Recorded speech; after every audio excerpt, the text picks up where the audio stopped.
শিলচরের ইম্পেরিয়াল মলে স্পার আড়ালে চলা যৌন চক্রের তদন্তে আরও তৎপর হয়ে উঠেছে কাছাড় জেলা পুলিশ। এই ঘটনার প্রেক্ষিতে আজ মলের দুটি স্পাতে পুনরায় অভিযান চালিয়ে জিজ্ঞাসাবাদের জন্য আরও 2 ব্যক্তিকে আটক করেছে পুলিশ। গত বৃহস্পতিবার ইম্পেরিয়াল মলের লাভলি এবং লোটাস নামের 2টি স্পাতে ঝটিকা অভিযান চালিয়েছিল পুলিশ। সেখান থেকে অনৈতিক কাজে জড়িত থাকার অভিযোগে 28 জন যুবতীকে গ্রেফতার করা হয়েছিল।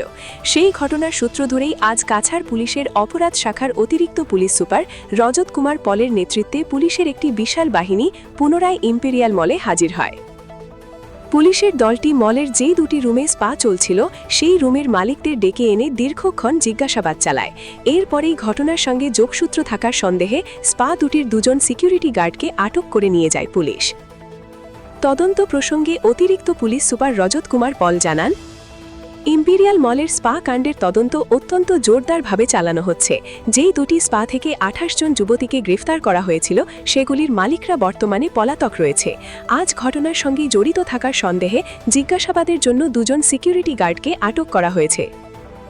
এদিকে পুলিশ সূত্রে জানা গেছে, লাভলি ও লোটাস স্পার আড়ালে চলা এই চক্রের মূল হোতা বা মালিক পক্ষকে গ্রেফতার করতে পুলিশ বিভিন্ন জায়গায় তল্লাশি চালাচ্ছে। এই ঘটনার পেছনে আর কোনো বড় চক্র কাজ করছে কিনা তা খতিয়ে দেখছে কাছাড় পুলিশ। এই ঘটনাকে কেন্দ্র করে বর্তমানে শিলচর শহর জুড়ে ব্যাপক চাঞ্চল্যের সৃষ্টি হয়েছে।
আমার যেটু কেস হয়েছিল এটু ইনভেস্টিগেশন এতিয়া চলি আছে আর আমি কিবা এটা এভিডেন্স পাইছো এটু কাৰণে দুজনক লৈ গৈ আছে।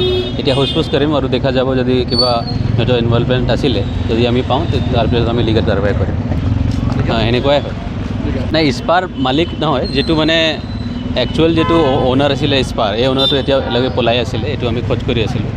কিন্তু বিল্ডিঙৰ মালিকটো আমি খালি হোচপোচে কৰিম কাক দিছে কাক নাই।